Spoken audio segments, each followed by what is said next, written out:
Pag, yan, so safe Claude, high loss na nga lang. Oh. Kasi at least yung high loss, kapag pag linayuan nila yung Glorious Pathway, pwede mo pa rin siyang gamitin. You still get the boost for your team. Pero kapag ang ginamit mo Tigreal dito, tapos linigtas lang naman ni Matilda or sinagutan ng Frigid Glacier, talo ka either way. So this is a good pickup for Spider Miles, rather. Which is good! Kasi usually yung high loss nakita natin sa XP lane ngayon eh. So napakagandang adjustment nito for Fnatic Onyx. Pagandaan yata to ng lapag or control talaga sa box na sinasabi natin, quote-unquote. Kasi maraming slow, to be fair, ang Fnatic Onyx right now in their lineup. Yeah. Wala silang stun. It's all about slow. It's all about lagkit. That sounded wrong. Pero, yeah. Yes. And ano kaya ang gold laner ngayon? Di Super Red. Kari. Yep. Again, the high loss, syempre, there's still a good 2 seconds bago kanya malapitan. So, ang gagawin ng Pro Esports, gagawin ni Super Red, si Mr. Bordedos, is yan na lang. Okay. So with that said, Suyu daw confirmed. We got word from our production team that it is the Suyu, yung Red 3 ng Pro. So tama kaya napapani si King Kong. Yes, okay. So kaya pala hindi siya na-prioritize. Ako nagtatanong dyan, siya yung nandito sa ban na to. Kasi nga naman siya yung latest hero natin. So, ayan. At nakita na natin, it's Fanny up against the Vayne. Kontrolado ba, makokontrol ba na itong Eve lineup na ito na napakaraming slow, yung parang ma-anticipate natin ang mobility wala sa side ng Pro Esports kasi parang sagutan kung sagutan lang yung naging batuhan natin sa draft kanina. So sobrang exciting na itong laban na to. I think kasi draft pa lang, maganda na yung batuhan. That's right. I think ang magiging difference dito mainly ng bawat koponan is ano yung sasagot ko dun sa ginawa ng kalaban, because right now, yes, team fight-wise, I'll tell you now, Brie, team fight-wise, I'm liking what Pro Esports brought to the table. Ang ganda ng sagot nila dun sa possible na boxes ng Fnatic Onyx. Pero, when you're talking about the map, di ba, you're talking about macro play, yan ang specialty ng Fnatic Onyx draft. Tapos, tatlo pa dito sa Pro Esports pala ay naka-flicker din. So, parang literal na kung i-commit, may i-commit para sa mga mangyayaring team fights later on. Pero mamaya-maya pa naman natin yata yun makikita dahil as of now, tahimik pa ang ating nagiging movements around the map. Surprisingly, ay napaka-agresibo lang din nila Spider-Miles ngayon pa lang with this high loss at Eve. Hawak-hawak nila. Yeah, I think this is one of the best times to be aggressive kasi hindi pa puno yung kits ng Pro Esports. Yung damage ng Vayne, wala pa. Eventually, it will get there after he builds 2 core items. Pero, tama, ganito. Ito yung best time, Brie, na pwede maging aggressive ang Fnatic Onyx. After that, kunyari, mamiss nila yung window na to, hindi sila free first blood, hindi sila maka-invade ng ganito kadalas tulad ni King Kong na ginagawa niya ngayon. Yan na, magma-macro play na sila, mapa ang lalaroin nila. So far, you're looking at level 4 on both the junglers. Tapos yung turtle dito, I'd still say the prio goes to Pro Esports. Pero wait, nakapayag ba ang Fnatic Onyx? Kasi, tinan mo, technical knockout, 2 lanes, 3 heroes. Sinilip lang eh. Maganda nga naman yung naging simula dito ni Spider-Man at ni Super Friends. Parang never bumaba ng sobra sa side nila yung wave. So alam mo na napopoke talaga nila consistently dito yung mga players ng Pro Esports. And even Kirk winning his lane. At ito yung rotation na nakikita nating parang ipinagpapasaubayan na ng XP sa mid yung pinaka-wave doon sa top. So now, sila pa ang mauuna magkaroon ng kaunting control dito sa ating turtle. Pero magiging matagumpay ba ang Pro Esports? Kasi parang nandito na rin si King Kong eh. Nag-aantay. Okay, ayan na. Pumasok na nga. Tuzu gets the first blood though. Ipagpapatuloy pa ba dito ni King Kong? Kasi nakakakuha rin naman siya ng bawi on to Tuzu. Pero doon nga lang sa bandang gilid, si Sorry I'm Felix makunat-kunat. At nilalabanan din si Kirk harap-harapan. Pero may slows pa ba nasasapat dito kasi masusustain pa yata.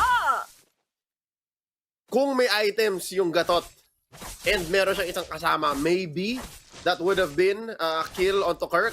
Kaso nga lang, tanky build ang ginawa ni Kirk dito and in-outplay siya. Parang may mga taunt si Sorry I'm Felix tsaka yung mga passive proc niya na na-dodge ni Kirk with, funnily enough, the Infernal Pursuit na natutunan ko lang to recently. Brie, natutunan ko lang to. Kapag tumalon pala yung Phoveus, may mga skill na talaga hindi ka tatamaan. Oo, may Like mga deadly catch, titirik ka doon, yung pumuputok sa sahig na linalapag ni Gatot, hindi ka rin tatamaan nun. So yung mga AOE based na yeah. parang, I wouldn't call it projectiles per se, pero may mga nadadodge yung Fovius. Yep. At mukhang gamay na gamay ni Kirk ang timing para gawin at i-immune ang kanyang mga sarili doon sa Sulit, mga skills na yon. So, sulit yung first pick. oo, nakikita natin in action at kung bakit naging ganito ang priority ng Fnatic Onyx Philippines.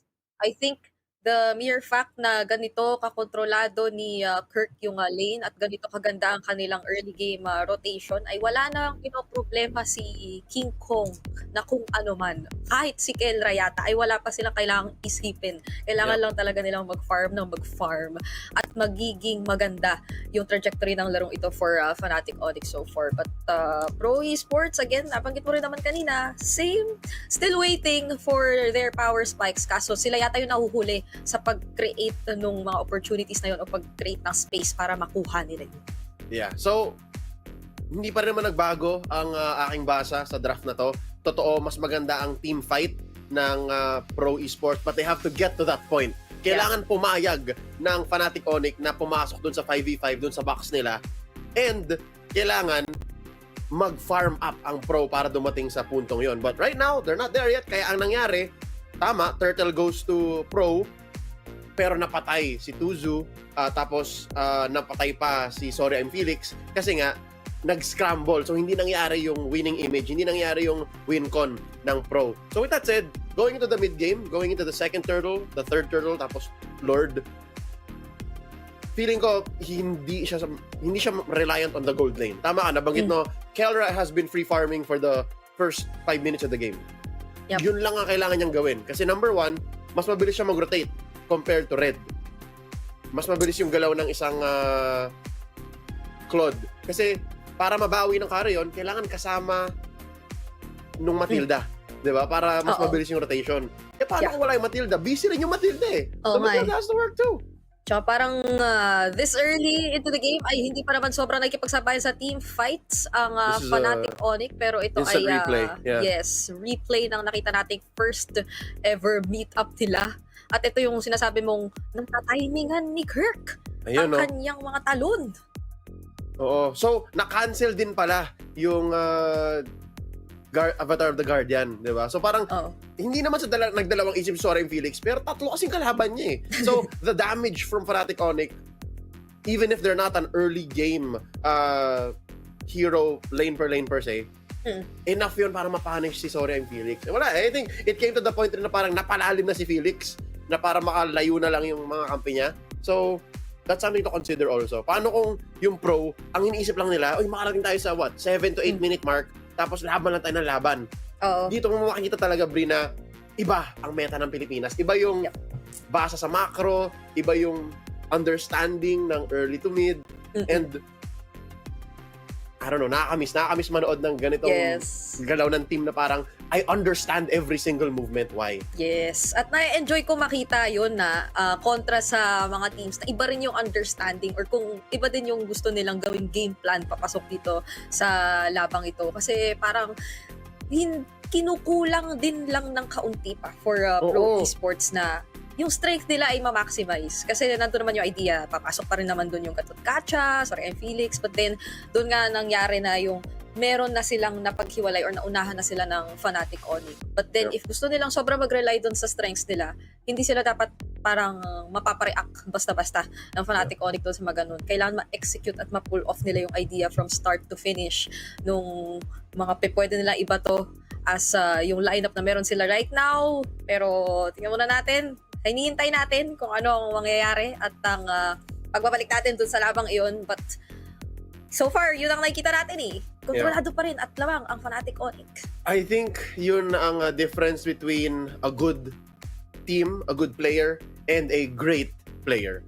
So totoo lang, not to say that I'm as good as Pro, di ba? Siyempre, Pro Esports KH, they're still at the top of their game, the best of the best when it comes to Kamay Esports, Kamay MLBB. Pero yung mga Bane lineup, I'll tell you now, based on experience and based on Bane games that I've casted in my career, ito yung weakness ng Bane lineup eh. Yung parang na-scramble kayo, okay na sana eh. Ito na yun eh. ito na lang kakarampot na lang, panalo ng team fight, and then nabitin ka. Yun yung mahirap sa isang Bane lineup. And even if the game labels him as a fighter, as a mage, you have to consider Bane as a burst marksman until you have your items. Yes. Hanggat wala kang brute force, war axe, and yung third core mo, huwag kang sumalubsob. At isa rin si Leo sa mga paborito ang Bane. So, medyo utal-utal tayo doon sa sinabi natin kasi nagsisimula na naman pala ng laban dito ang Fnatic Onyx. Pero ang ganda ng latag ng Frigid Glacier, but still may revitalize naman from Spider Miles. So, na-survive ng Pro Esports doon yung attempt from Fnatic Onyx. At importante rin na na-survive ng Fnatic Onyx yung pagkalalim nila. Pinasok nila yung Y-brush ng Pro Esports. So, it works both ways na safe tayo, safe sila. But now, look at this, the fast rotations. Sabihin natin mas mobile overall dahil sa Matilda yung Pro Esports KH sa trabaho ni PP. Pero, yung Fnatic Onyx kasi, mas mabilis yung rotation nila. Overall, mas alam nila na, okay, next move, ito, napauwi ulit sila si Sa.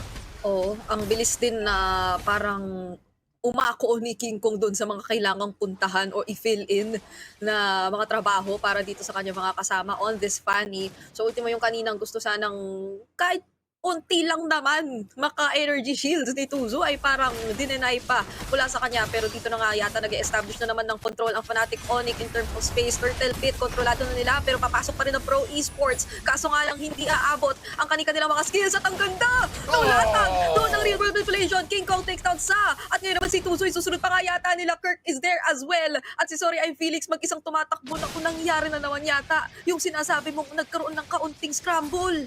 That's right. And it's not even Tuzu's fault. Hindi siya tulad nung first turtle na sumalubsob kasi gusto niya mag-retry. Dito, nakita niya na okay, nakuha ni King Kong, pero linapagan sila ng glorious pathway ni Miles. Tapos, doon sa may dulo, yung kala mo tapos na yung team fight, real world manipulation ni Super Friends. And then, from there, sa totoo lang, at this point, wala pa masyadong damage yung real world manipulation nanggaling kay Kirk.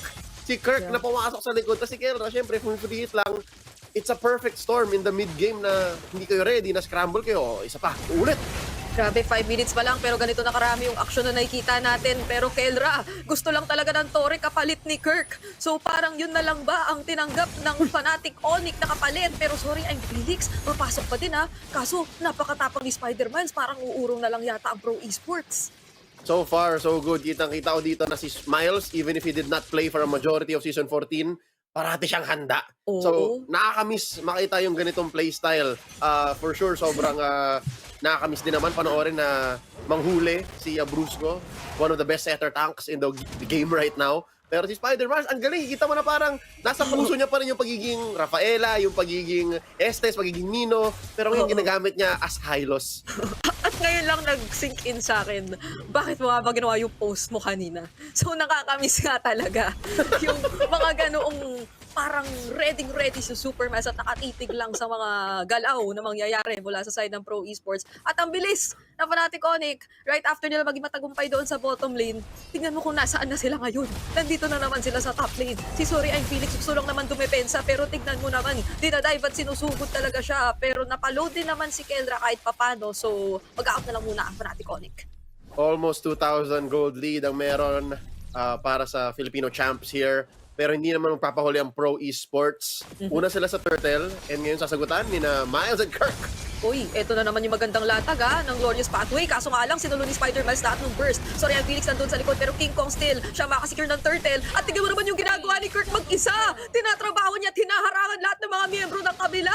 At tatlo yung nawala doon for Pro Esports just in exchange of Spider-Mines. Nabuhay si Kirk, of course, with the help of his sustain, a flicker, a well-timed flicker, at syempre yung shield nung Pagong. And this not led just to a 4,000 na nga halos na gold lead. Pero nakapush din sa mid. Tapos syempre, parati lang nag-iiwan ng magandang wave ang Fnatic Onyx. So look, Bri, ang bilis ng rotation nila. Si Kelra bigla nasa baba na. So bibigyan na naman nila ng sakit sa ulo yung Pro Esports KH. So I think that's one of the main strengths of this lineup, of this team, of this draft, is dalawa sa kanila ang pwede mag-micromanage ng waves. Si Kelra at si King Kong. So ngayon, hindi na mapag-farm lalo yung Pro Esports. Ang liit ng mapa nila. Ayan kontroladong-kontrolado nga yung purple buff ni Tuzo At napakahirap nitong sitwasyon para sa isang lineup na sabi mo nga, gusto lang naman din na makakuha muna ng gold, ng items para makasabay na sila kontra sa Fnatic Onyx. Kasi hindi yata natin nakikita so far yung kanilang pagpapamalas dun sa team fights prowess nila, yung capabilities nila when it comes to the team fight. And That's Fnatic Onyx, kinakabahan ako dito lang sa mga patayo-tayo nila sa gilid. Uy! Real world manipulation once again, pero medyo napalalim yata si PvP. At hindi na nga din nakatakbo. Deadly catch, ginamit patagilid, pero Kelra with a blazing duet! Pumasok doon! Sa ilalim ng tore ng Pro Esports, makakabawi pa ba ngayon ang Pro Esports kasi nandun yung Frigid Glacier, pero makunat na naman ang mga humaharap at tumatangke. Super Friends, buhay pa din. At nawala lang naman doon ay si Kelra. Nasobrahan ang Filipino Savage. Pumasok, kala niya mga kadalawa, tatlo siya, kaso nga lang may tore doon. So mahirap nga naman makipag tunggali sa isang structure na hindi mo ma-target since there is still the tier 2 up top. So with that said, Fnatic Onyx medyo na-punish sila sa linalim nila, but still the name of the game is to choke out Pro Esports. KH, tama ka, Bri, yung sabi mo kanina na parang hindi mahanap ng Pro Esports yung timing and yung circumstance na kung saan magsha-shine talaga yung lineup nila. And so far, Fnatic Onyx have been making the right calls for the past 10 minutes. Yung Sobra. pagpilit na yon, yung pagpasok ni Kelra dun sa tier 3, sa inhibitor sa loob, ano yun way yon para hindi makapag-farm yung Pro Esports. Kahit na sabihin mong bad trade yon for Fnatic in the grander scheme of things, lumiit talaga yung mapa, hindi sila makalabas. Tinan mo, napilit sila mag-ube hanggang mag-respawn yung Lord. Oo. Tapos, pipilit sila mag-Lord dance na hindi sila handa.